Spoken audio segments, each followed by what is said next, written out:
Assalamualaikum warahmatullahi wabarakatuh.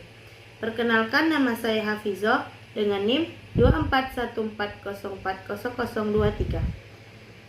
Saya dari Prodi Tadris Matematika kelas B. Saya membuat video ini untuk memenuhi tugas UAS mata kuliah pengantar studi sejarah peradaban Islam. Dosen pengampu Bapak Muhammad Ilham, SAG, SOS, MHum. Di video kali ini saya akan menjawab 6 buah soal. Selamat menyaksikan. Baiklah, saya akan menjelaskan soal yang pertama dengan soal mengapa Nabi hijrah. Nabi melakukan karena penganiayaan dan ancaman dari kaum kafir Quraisy terhadap orang-orang muslim ataupun orang yang baru masuk Islam. Sehingga Nabi khawatir akan keselamatan penduduk muslim di kota Mekah.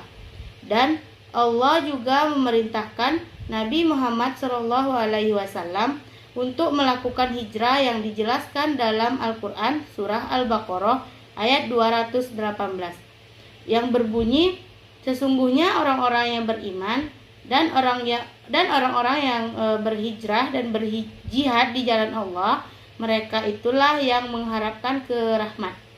Allah Maha Pengampun, Maha Penyayang. Karena perintah Allah tersebut, Nabi memutuskan untuk melakukan hijrah. Selanjutnya soal nomor 2, mengapa Nabi hijrah ke Madinah? Ada beberapa alasan penting Nabi hijrah ke Madinah. Yang pertama, ancaman terhadap keselamatan. Di Mekah, Nabi Muhammad SAW dan para pengikutnya Muslim menghadapi ancaman yang semakin besar dari kaum Quraisy.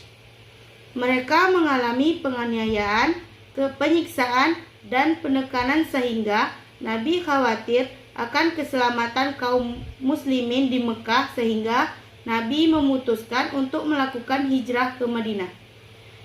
Kaum Quraisy berusaha keras untuk menghalangi dakwah Islam.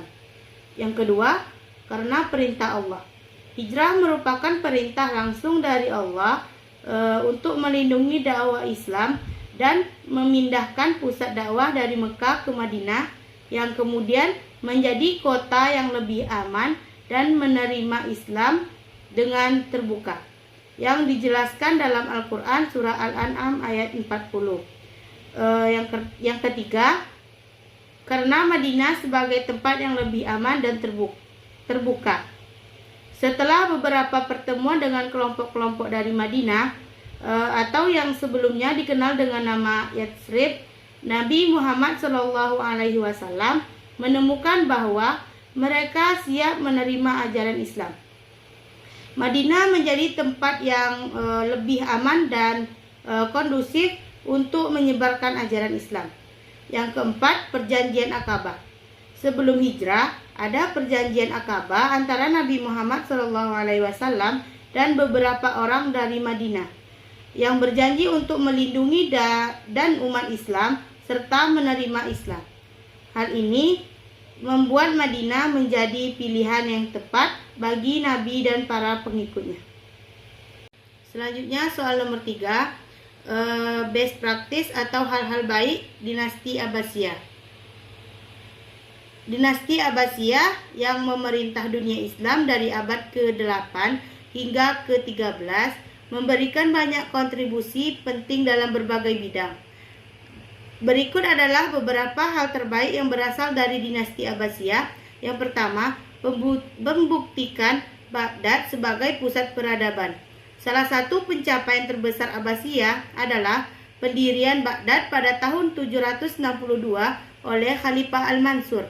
Baghdad berkembang menjadi pusat budaya, ilmu pengetahuan, dan ekonomi dunia Islam. Bahkan menjadi kota terbesar dan paling makmur di dunia pada masa itu. Yang kedua, kemajuan dalam ilmu pengetahuan dan teknologi. Pada masa Abbasiyah, dunia Islam mengalami zaman keemasan yang ditandai dengan kemajuan luar biasa dalam sains, matematika, astronomi, kedokteran, dan filsafat. Beberapa tokoh terkenal yang muncul pada masa ini termasuk Al-Khwarizmi, Ibnu Sina, Ar-Razi, Al-Farabi. Al-Khwarizmi itu yang menciptakan aljabar, Ibnu Sina yang terkenal dengan karya-karya kedokterannya dan filsafatnya, Ar-Razi yang membuat kemajuan dalam kedokteran dan kimia, Al-Farabi dan Ibnu Rashid yang berperan dalam pengembangan filsafat.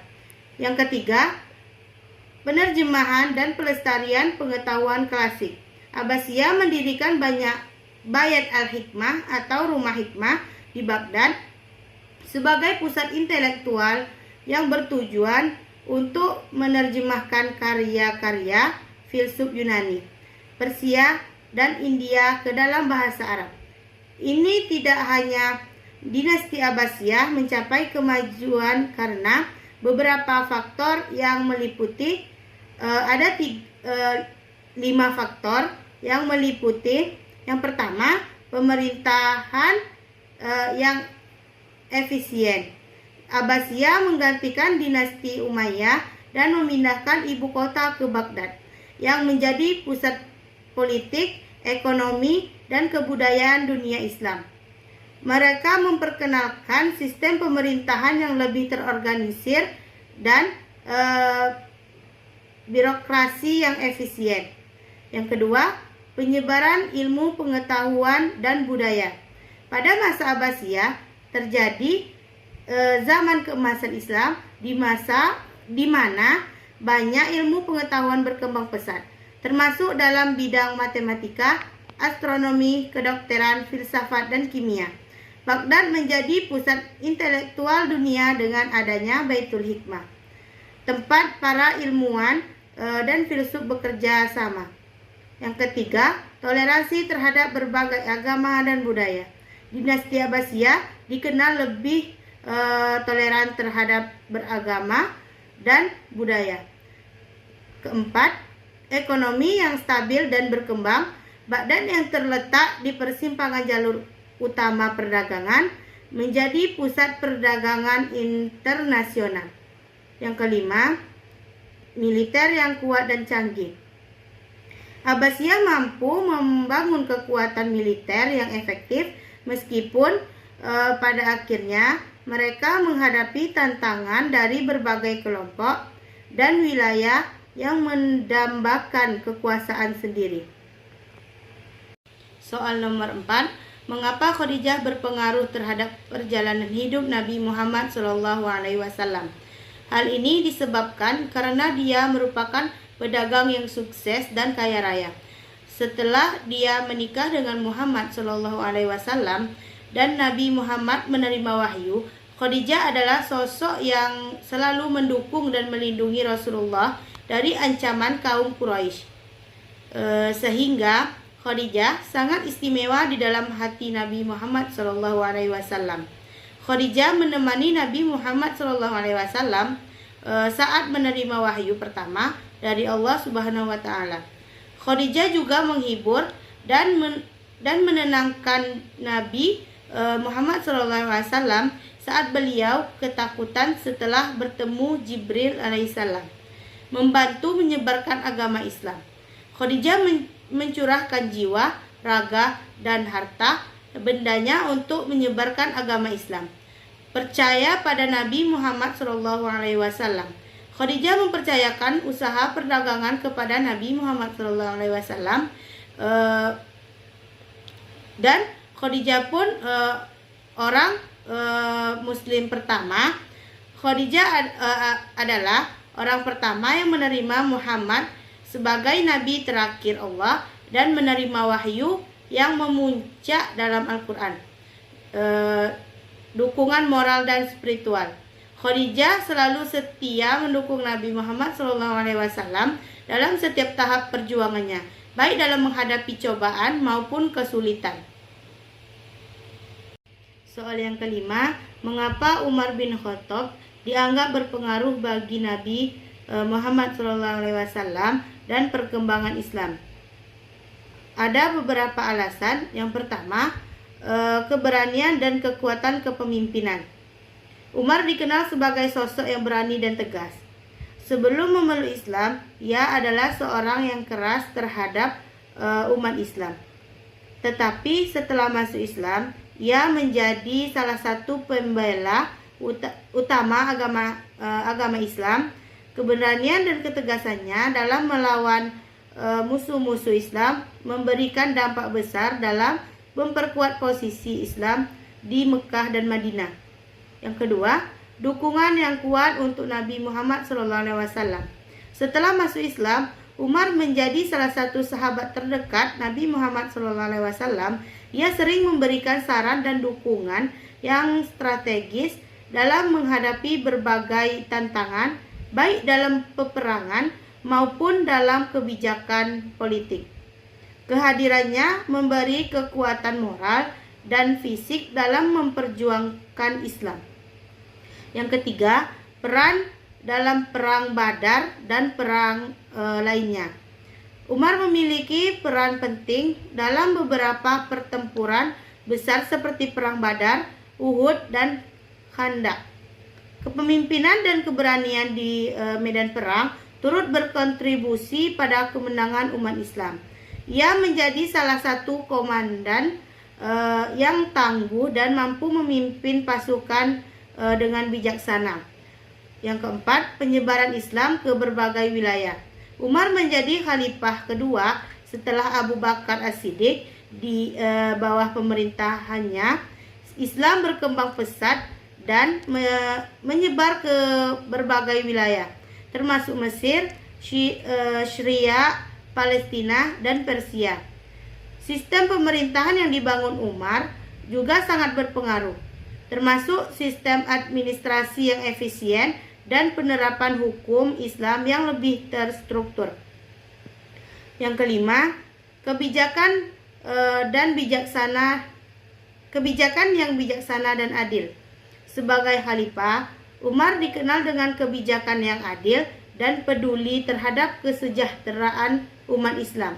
Ia juga memperkenalkan beberapa kebijakan sosial yang menguntungkan seperti pembangunan infrastruktur, pengaturan pajak, dan perhatian terhadap kebutuhan masyarakat, termasuk kaum duafa atau orang miskin. Soal yang terakhir, mengapa Utsman bin Affan dianggap berjasa terhadap perkembangan Islam? Salah satu kontribusi besar Utsman adalah peranannya dalam mengumpulkan dan menyusun Al-Quran dalam satu mushaf. Sebelumnya, Al-Quran ditulis di berbagai lembaran dan bahan seperti di pelepah kurma, batu, dan lain-lainnya. Dan ada perbedaan dalam bacaan dan penulisannya. Utsman memerintahkan penulisan ulang Al-Quran dalam bentuk yang konsisten. Penulisan ayat-ayat Al-Quran yang telah ditulis oleh para sahabat dibukukan menjadi satu mushaf yang kita kenal sekarang, Mushaf Utsmani. Berkat jasa beliaulah Al-Quran tetap ada sampai sekarang. Jika Utsman tidak membukukan Al-Quran, maka Al-Quran hanya akan ada di daerah Mekah dan Madinah. Sehingga berkat beliaulah Al-Quran dapat kita baca sampai sekarang ini. Ini kemudian disebarkan ke berbagai wilayah kekhalifahan Islam, mengurangi kemungkinan adanya perbedaan bacaan dan penafsiran. Demikianlah penjelasan yang dapat saya sampaikan. Kalau ada kata-kata saya yang salah, saya mohon maaf dan saya akhiri. Wassalamualaikum warahmatullahi wabarakatuh. Oke teman-teman, terima kasih